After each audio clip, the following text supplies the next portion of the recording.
Tubo Reunidos Premium 3 gara, Tubo Reunidoseko parte bat, taldeko enpresa bat, eta hitzarmen bat lortzeko batu gara, borrokan gaude. 2 urte daramatzagu pakto batekin, pakto hori ez dute bete, eta hitzarmena beharrezkoa dela uste dugu.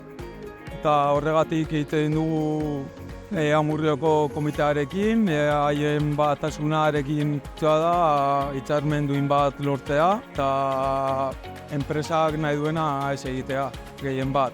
Hitzarmena basa batzuk izan behar ditu, IPCA, gero ere nivelak igualatzea, salarioak igotzea, gero bokadioa ordaintzea, ordu gehiago izatea libre disposizioan, eta enpresa negatibakin egon da orain arte, bakarrik paktoa, ez dute hitz egin nahi, eta horregatik jarretzen dugu.